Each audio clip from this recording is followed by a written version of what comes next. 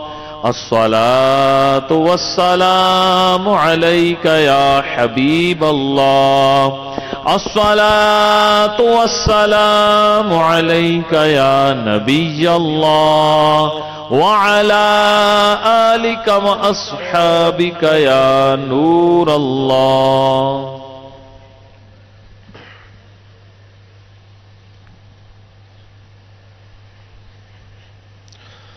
الحمد لله رب العالمين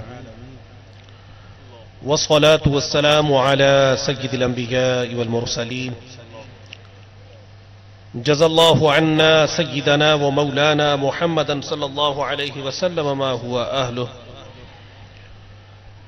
يا أرحم الراحمين يا أرحم الراحمين يا أرحم الراحمين يا ربنا يا ربنا يا ربنا يا ربنا يا ربنا يا الله يا رحمن يا رحيم. اللهم إني أسألك بأني أشهد أنك أنت الله لا إله إلا أنت الأحد الصمد الذي لم يلد ولم يولد ولم يكن له كفوا أحد. اللهم إني أسألك بأن لك الحمد يا حنان يا منان يا بديع السماوات والأرض يا ذا الجلال والإكرام.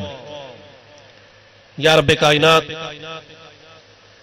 ہے اے ہم بے کسوں کے سروں پر عزت کا تاج رکھنے والے مالک و مولا، ہم دور و نزدیک سے یہاں جمع ہوئے، ہم نے تیرا ذکر خیر کیا، تیرے حبیب کریم صلی اللہ تعالی علیہ وآلہ وسلم کا ذکر خیر کیا، ان کے چاہنے والوں کا ذکر خیر کیا. ہمارا دور و نزدیک سے جمع ہونا قبول فرما لے. اے اللہ مدنی چینل کے ذریعے بھی نہ جانے کتنے عاشقان رسول اس دعا میں شریک ہوں گے. ہم نے اپنے سروں کو ندامت سے جھکا لیا،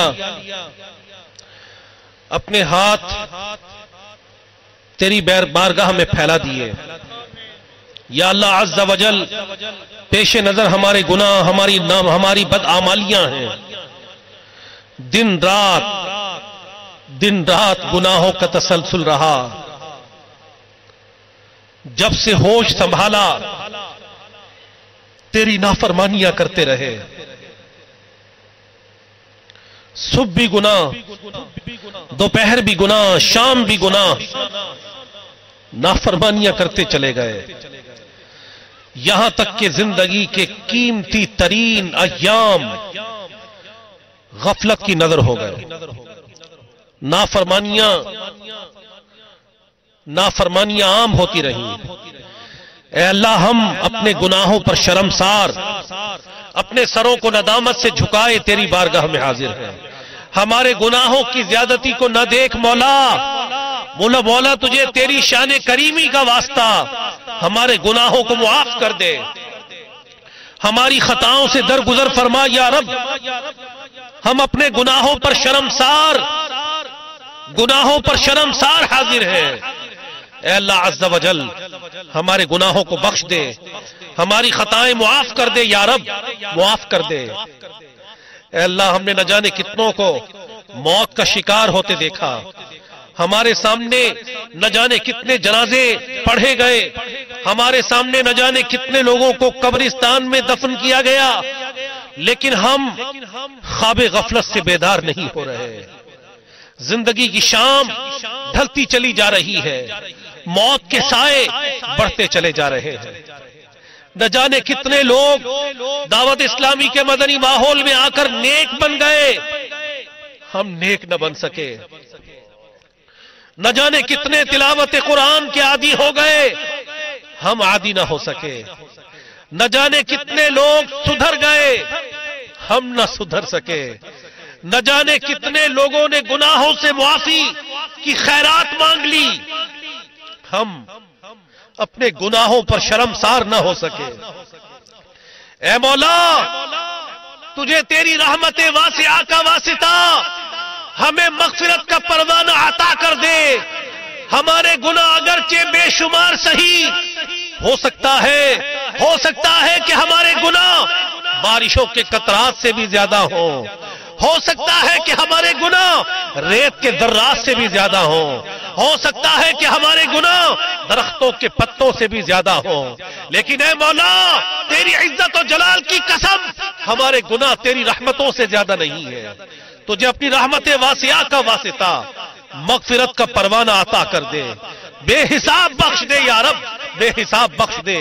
اے اللہ، اگر ہم گناہگاروں کو معاف کر دے گا تو یقیناً تیری رحمت میں کوئی کمی واقع نہ ہوگی، ہمارا بیڑا پار ہو جائے گا یا رب۔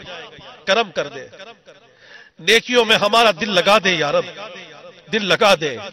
ہم گناہوں سے بچنا چاہتے ہیں مولا، ہم گناہوں سے بچنا چاہتے ہیں۔ ہم نے کوششیں کی گناہوں سے بچنے کے لیے، لیکن ہم کامیاب نہ ہو سکے یا رب، کامیاب نہ ہو سکے،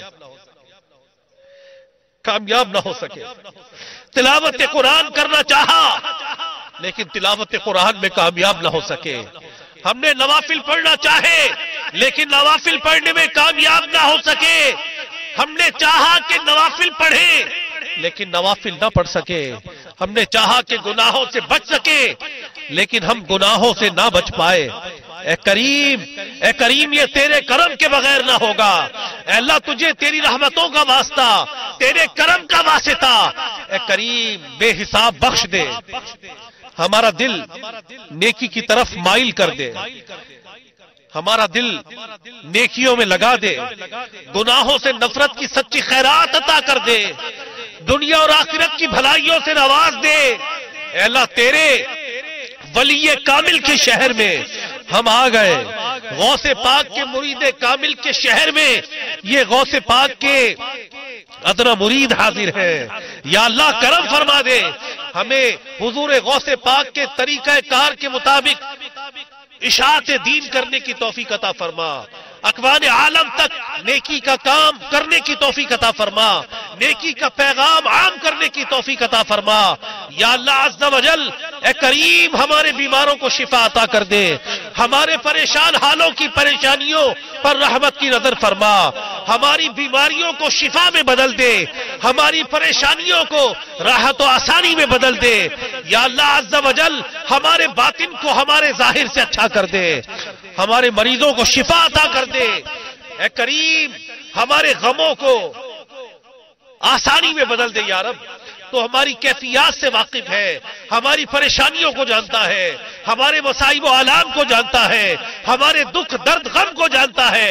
اے اللہ، پیارے حبیب کریم صلی اللہ علیہ وآلہ وسلم کا واسطہ، ہماری پریشانیاں دکھ درد غم دور فرما دے۔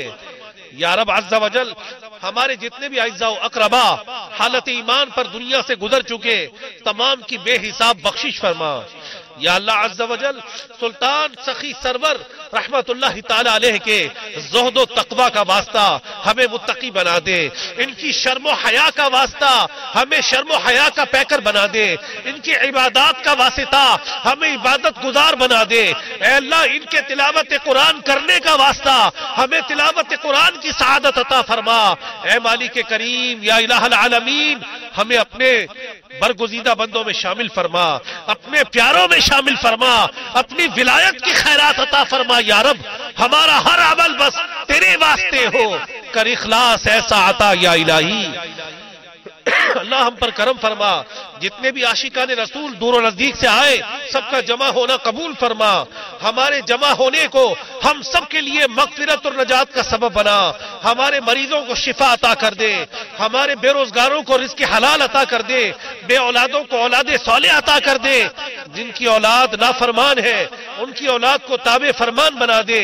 اے اللہ جو اولاد نرینہ کے طالب ہیں اپنے کرم سے اولاد نرینہ کی نعمت سے مالا مال فرما، اے کریم کرم کر دے، ہماری یہ دعائیں اپنی بارگاہ میں قبول فرما۔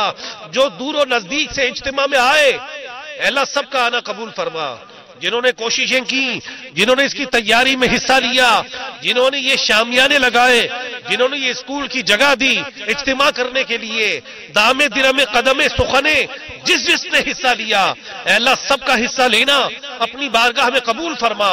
ہم سب کو دنیا اور آخرت کی بھلائیوں سے نواز دے، ہم سب کو دنیا اور آخرت کی ذلت اور رسوائی سے بچا، اپنے ان خوش نصیب بندوں میں شامل فرما جو دنیا میں بھی راحتوں میں رہے اور آخرت کی راحتیں بھی جن کا مقدر ہوں۔